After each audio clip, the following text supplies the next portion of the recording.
ಎಲ್ರಿಗೂ ನಮಸ್ಕಾರ. 2014ರಲ್ಲಿ ತಮ್ಮ ಮುಂದೆ ಲೋಕಸಭಾ ಅಭ್ಯರ್ಥಿಯನ್ನು ಮಾಡಿದಂತ ಎಲ್ಲ ನಾಯಕರುಗಳು ಇವತ್ತು 2024ರಲ್ಲೂ ಕೂಡ ನನ್ನನ್ನು ಅಭ್ಯರ್ಥಿ ಮಾಡಿ ಇವತ್ತು ವೇದಿಕೆಯನ್ನು ಅಲಂಕರಿಸಿದ್ದಾರೆ. ನಾನು ನಿಮ್ಮೆಲ್ಲರಿಗೂ ಕೂಡ ಋಣಿಯಾಗಿದ್ದೇನೆ. ನೀವೆಲ್ಲರೂ ಕೂಡ ಒಗ್ಗಟ್ಟಾಗಿ ನನ್ನನ್ನ ಈ ಕ್ಷೇತ್ರಕ್ಕೆ ಮತ್ತೊಮ್ಮೆ ಅಭ್ಯರ್ಥಿಯನ್ನಾಗಿ ಮಾಡಿರ್ತಕ್ಕೆ ನಾನು ನಿಮ್ಗೆ ಋಣಿಯಾಗಿದ್ದೇನೆ ಅನ್ನೋ ಮಾತನ್ನು ಹೇಳ್ತಾ 2014ರಿಂದ 19ರಲ್ಲಿ ನಾನು ನಿಮ್ಮ MP ಆಗಿದ್ದೆ.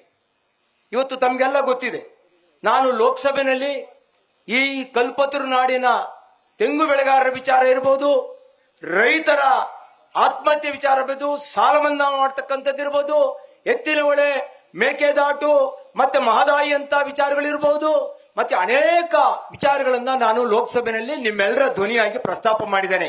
ಸುಮಾರು 700ಕ್ಕೂ ಹೆಚ್ಚು ಪ್ರಶ್ನೆಯನ್ನ ಕೇಳಿ ಸುಮಾರು 120ಕ್ಕೂ ಎಷ್ಟು ಪ್ರಮುಖವಾದಂತ ವಿಚಾರಗಳನ್ನ ಮಾತನಾಡಿ ನಾನು ನಿಮ್ಮೆಲ್ಲರ ಪ್ರತಿನಿಧಿಯಾಗಿ ಅಲ್ಲಿ ಕೆಲಸ ಮಾಡಿದ್ದೀನಿ. ಅದಷ್ಟೇ ಅಲ್ಲ, ಇವತ್ತು ಡಾಕ್ಟರ್ ಜಿ ಪರಮೇಶ್ವರ್ ಸಾಹೇಬರು ಹೇಳಿದ ರೀತಿಯಲ್ಲಿ ತುಮಕೂರಿನಲ್ಲಿ ಇಸ್ರೋ ಬಂದಿದೆ HMT ಜಾಗದಲ್ಲಿ, ನಿಮ್ಮ MP ಮುದ್ದನ್ಮೇಗೌಡನ ಕಾಲದಲ್ಲಿ ಆಗಿದ್ದಂಥದ್ದು. ಅದೇ ರೀತಿ ಇವತ್ತು ಪಾಸ್ಪೋರ್ಟ್ ಆಫೀಸ್ ಬಂದಿದೆ, ನನ್ನ ಕಾಲದಲ್ಲಿ ಆಗಿದ್ದಂಥದ್ದು. ಸ್ಮಾರ್ಟ್ ಸಿಟಿ ಆಗಿದೆ ತುಮಕೂರು, ನಾನು ಮಾಡಿಸಿದ್ದು. ಇವತ್ತು ತುಮಕೂರಿನಿಂದ ಕಿಪ್ಪನಹಳ್ಳಿ ಕ್ರಾಸು ಮತ್ತೆ ತಿಪ್ಟೂರು ಮುಖಾಂತರ ಏನಿವತ್ತು ರಾಷ್ಟ್ರೀಯ ಹೆದ್ದಾರಿ 206 ಕೆಲಸ ನಡೀತಾ ಇದೆ, 4 ಪಥ ರಸ್ತೆ, ಸುಮಾರು 3200 ಕೋಟಿ ರೂಪಾಯಿಗಳು. ಇಲ್ಲಿ ನಮ್ಮ ಜಿಲ್ಲಾ ಸಚಿವರಂತ ಡಾಕ್ಟರ್ ಜಿ ಪರಮೇಶ್ವರ್, ನಾವು ಷಡಕ್ಷರಿ ಅವರೆಲ್ಲ ಕೂಡ ಇಲ್ಲಿ ಭೂಮಿ ಪೂಜೆ ಮಾಡ್ದೋ. ಇವತ್ತು ಅದು ನನ್ನ ಕಾಲದಲ್ಲಿ ನಾನು ಮಂಜೂರಾತಿಯನ್ನು ಮಾಡಿಸಿದ್ದಂಥದ್ದು. ಇದಷ್ಟೇ ಅಲ್ಲ, ಇವತ್ತು ಉಳಿಯಾರಿನಿಂದ ಸಿರಾ ಇರ್ಬೋದು, ಸಿರಿಯಾರಿಂದ ಉಳಿಯಾರಿನಿಂದ ತುರುವೇಕೆರೆ ಈ ಭಾಗದಲ್ಲಿ ರಸ್ತೆ ಇರ್ಬೋದು, ಇವೆಲ್ಲವೂ ಕೂಡ ನಾನು MP ಆಗಿದ್ದಂತ ಕಾಲದಲ್ಲಿ ಮಾಡಿರ್ತಕ್ಕಂಥದ್ದು. ರೈಲ್ವೆ ಡಬ್ಲಿಂಗ್ ಏನಾಗಿದೆ ತುಮಕೂರಿನಿಂದ ನಾನು ಅರಸೀಕೆರೆವರೆಗೆ, ಅದು ಕೂಡ ನಮ್ಮ ಕಾಲದಲ್ಲಿ ಆಗಿದ್ದದ್ದು. ಇದಿಷ್ಟೇ ಅಲ್ಲ, ಅನೇಕ ಕುಡಿಯುವ ನೀರಿನ ಘಟನೆಗಳನ್ನ ನಾನು ಪ್ರಾರಂಭ ಮಾಡಿದ್ದೇನೆ. ಎಲ್ಲ ಸಮುದಾಯದವರು ಕೂಡ ಸಮುದಾಯ ಭವನಗಳಿಗೆ ಲೋಕಸಭಾ ಸದಸ್ಯರ ಅನುದಾನವನ್ನು ಕೊಟ್ಟಿದ್ದೇನೆ. ನಾನು ಯಾಕೆ ಮಾತಿನ ಹೇಳ್ತಾ ಇದ್ರೆ, ಇದು ನನ್ನ ಗುರುತು.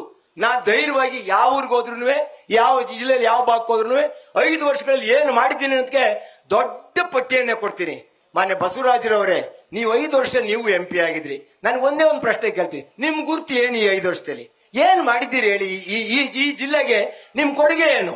ನೀವೇನಾದ್ರೂ ಒಂದೇ ಒಂದು ದಿವಸ ಈ ರೈತರ ಪರವಾಗಿ 1 ನಿಮಿಷ ನೀವು ಲೋಕಸಭೆಯಲ್ಲಿ ಮಾತಾಡಿದ್ರು ನಾವು ಕೃತಜ್ಞರಾಗ್ತಿದ್ದೋ. 1 ನಿಮಿಷ ನೀವು ಮಾತಾಡ್ಲಿಲ್ಲ, ಒಂದು ಹಳ್ಳಿಗೂ ಹೋಗಿಲ್ಲ.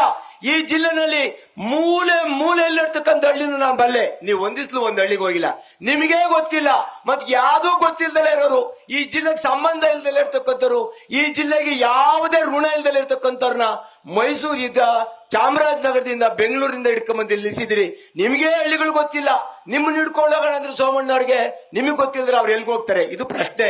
ಅವ್ರು ಯಾವ್ದು ಒಂದು ಸಣ್ಣ ಕೊಡುಗೆನೂ ಕೂಡ ಈ ಜಿಲ್ಲೆಗಿಲ್ಲ. ಅದರಿಂದ ನಾನು ತಮ್ಮಲ್ಲಿ ಕಳಕಳಿಂದ ಪ್ರಾರ್ಥನೆ ಮಾಡ್ತೀನಿ, ನನಗೆ ಮತ್ತೊಂದು ಅವಕಾಶವನ್ನು ಕೊಡಿ. ಈ ಜಿಲ್ಲೆಯಲ್ಲಿ ತೆಂಗು ಬೆಳೆಗಾರರಿಗೆ ಸುಮಾರು 16,830 ರೂಪಾಯಿ ಖರ್ಚು ಬರುತ್ತೆ ಒಂದು ಕ್ವಿಂಟಾಲ್ ಬೆಳೆಯಕ್ಕೆ. ಅದಕ್ಕೆ ಬೆಂಬಲ ಬೆಲೆ ಜಾಸ್ತಿ ಆಗ್ಬೇಕು. ರೈತರ ಬದುಕು, ಇವತ್ತು ರೈತರ ಬೆಳೀತಕ್ಕಂತ ರಾಗಿ ಇರ್ಬೋದು, ಜೋಳ ಇರ್ಬೋದು, ಕಡಲೆಕಾಯಿ ಇರ್ಬೋದು, ಇವಕ್ಕೆ ಇನ್ನೂ ಬೆಂಬಲ ಬೆಲೆ ಜಾಸ್ತಿ ಆಗ್ಬೇಕು. ಇದಕ್ಕೆ ನಾನು ಧ್ವನಿ ಮಾಡ್ತೀನಿ ಲೋಕಸಭೆಯಲ್ಲಿ ನಿಮ್ಮ ಪ್ರತಿನಿಧಿಯಾಗಿ. ಸರ್, ಕೊನೆಯದಾಗಿ ಒಂದೇ ಒಂದು ಮನವಿ ಮಾಡ್ತೀನಿ ಸರ್, ನಮ್ಮ ಮುಖ್ಯಮಂತ್ರಿಗಳಲ್ಲಿ. ಇವತ್ತು ಈ ಭಾಗ ಕಲ್ಪತರು ನಾಡು, ಇವತ್ತೇನು ಚಿಕ್ಕನಾಯಕನಹಳ್ಳಿ, ತಿಪ್ಟೂರು, ತುರುವೇಕೆರೆ ಮತ್ತೆ ಗುಬ್ಬಿ ಭಾಗದಲ್ಲಿ ಅತಿ ಹೆಚ್ಚು ತೆಂಗನ್ನು ಬೆಳೀತಾ ಇರ್ತಾರೆ.